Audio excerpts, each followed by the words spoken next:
Brought to you by TechnoSpark 20 series smartphones.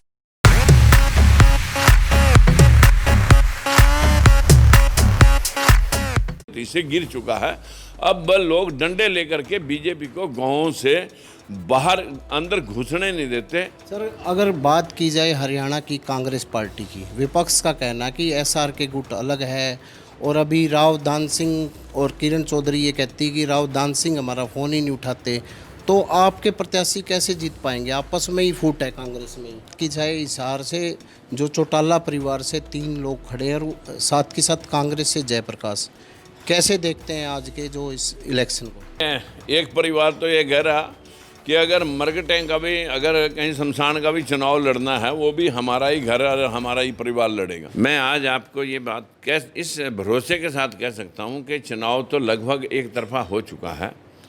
अब चुनाव का तो सिर्फ 4 जून देखना बाकी है, क्योंकि हकीकत में जिन मुद्दों के साथ बीजेपी 2014 में जनता के सामने विश्वास लेकर आई थी, लोगों ने फिर 2019 का वो विश्वास देश को समर्पण भाव के माध्यम से पुलवामा करके जिन लोगों ने लोगों के वोट हासिल किए, वो मुद्दे जो 2 करोड़ नौकरियां का मुद्दा था, वो मुद्दा जो किसानों को 50% प्रॉफिट वाली एमएसपी डाल करके 2 गुनी आमदन करने का था, वो मुद्दा जिसमें महंगाई भ्रष्टाचार पर अंकुश डालना था।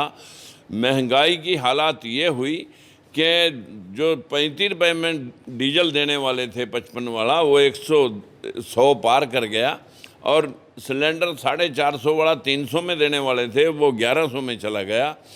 और भ्रष्टाचार का आलम इतना बुरी बेतरतीब से फैला कि पूरे देश में आज त्राही त्राही है कि किसी को कोई रजिस्ट्री तहसील में करानी हो या किसी को कोई फाइल सरकवानी हो, तो बिना पर्ची बिना खर्ची की बातें कर रहे हैं। ये कोरा ढंढोरा है।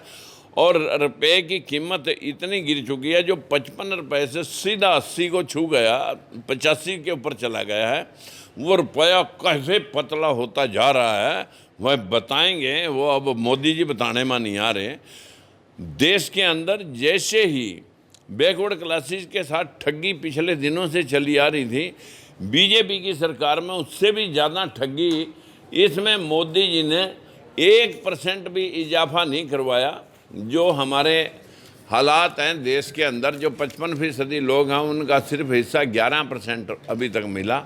इसी बात को लेकर के पूरे देश का जो लोअर तबका था, जो बैकवर्ड क्लासेज और शेड्यूल कास्ट माइनॉरिटी के लोग थे, वो सारे हस्तप्रभ थे। लेकिन जैसे ही राहुल ने अपनी यात्रा के अंदर इस मुद्दे को उठाया कि हम जाति की जनगणना करा के सबका हिस्सा सुनिश्चित करेंगे, तो पूरे देश की लगभग 150 पार्टियां, 104 पार्टियां मेरे साथ बिना कंडीशन के समर्थन देने राहुल जी और खड़गे जी के मौजूदगी में समर्थन दे करके हम आए। और उसके बाद तो 500 पार्टियों ने भूचाल सा देश के अंदर आ गया कि इस मुद्दे की वजह से लोग सारे कांग्रेस इंडिया गठबंधन के साथ आ चुके हैं। आज भरोसे के साथ हम कह सकते हैं कि जो 77 साल पहले होना चाहिए था, आज होने का पूरा लोगों के अंदर विश्वास जगा है। बस मैं इतना कहते हुए आज कुरुक्षेत्र की सीट से मैं आया हूँ। वहाँ पर एक तरफा चुनाव है और यहाँ पर जो लोग कह रहे थे कंपटीशन है, मैं कल हांसी में आया था, मुझे कहीं कंपटीशन दिखाई नहीं दिया। इतने लोग इतने 2 घंटे तक इंतज़ार करते रहे और एक भी व्यक्ति 7 बजे तक हिला नहीं। और आज भी मैं एक 6 बजे यहाँ मीटिंग रखी है 7 रोड, छोटी 7 रोड में। हमें भरोसे के साथ कह सकते हैं कि जनता अपने आप ही आज कांग्रेस पार्टी के साथ जुड़ चुकी है। और इस बात को लेकर के भरोसा जताया जा रहा है कि इंडिया गठबंधन में जो नेता जो आम जन के साथ जुड़े, उन लोगों का बीजेपी ने जो भरोसा जिस प्रकार से पाया था, वो भरोसा उतनी ही तेज गति से गिर चुका है। अब लोग डंडे लेकर के बीजेपी को गांवों से बाहर अंदर घुसने नहीं देते। ऐसी स्थिति देश में बनी। सर, बीजेपी ने नायाब सैनी को ओबीसी का सीएम बनाया है, तो क्या देखते हैं? बीजेपी ने कोई कार्ड खेला है तो ओबीसी वोटर पे कितना असर पड़ेगा इसको लेकर, क्योंकि सैनी है और सैनी हरियाणा में भी काफ़ी है। देखिए, ये तो आपको मानने वाली बात है। हर किसी समाज को अगर उसके बीच में से कोई मुख्यमंत्री तक पहुंचता है तो एक नशा होता है, लेकिन वो नशा कुछ जिम्मेवारियां भी जब बड़ी मिलती हैं तो कुछ आशाएं भी बढ़ जाती हैं। लेकिन यहाँ तो बढ़ी हुई आशाएं तो दूर, यहाँ लोग सभी समाजों के लोग दो दो सीटों पे दो प्रत्याशी लड़ रहे हैं। 2 जाट भी लड़ रहे, 2 यादव भी लड़ रहे, 2 गुजर भी लड़ रहे, 2 चमार भी लड़ रहे और 2 ब्राह्मण भी लड़ रहे। मतलब हमारी एक परंपरागत सीट कुरुक्षेत्र थी, हमारे तो मुख्यमंत्री उसे भी बचा नहीं पाए। और जब प्रदेश अध्यक्ष बने, इन बिटवीन लोगों ने 4 जिलाध्यक्ष बनाए अपने समाजों के, चाहे वो बराड़ा था, चाहे वो कृष्णपाल गुर्जर था, चाहे रामविलास शर्मा था, चाहे धनखड़ थे। लेकिन इसके पास एक हल्का तक अध्यक्ष नहीं बन सका, जिलाध्यक्ष की बात छोड़ी है। अब समाज में जो मायूसी है वो इस बात को कि हम किसी के ताज की तरफ थोड़ा देखें, हम तो हिस्से की तरफ देख रहे हैं।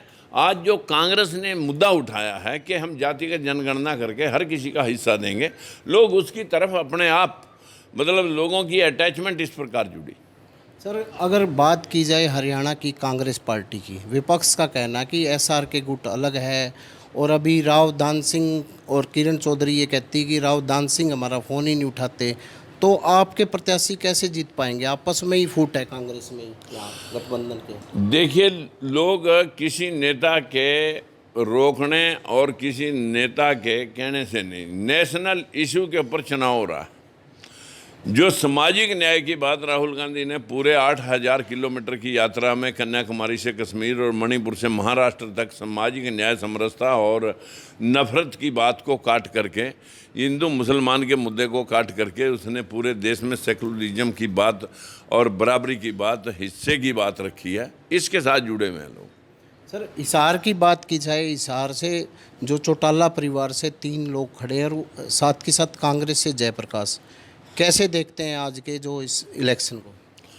देखिए, आपको ये तो मानना ही चाहिए कि एक परिवार तो ये कह रहा कि अगर मरकटें का भी, अगर कहीं शमशान का भी चुनाव लड़ना है, वो भी हमारा ही घर और हमारा ही परिवार लड़ेगा।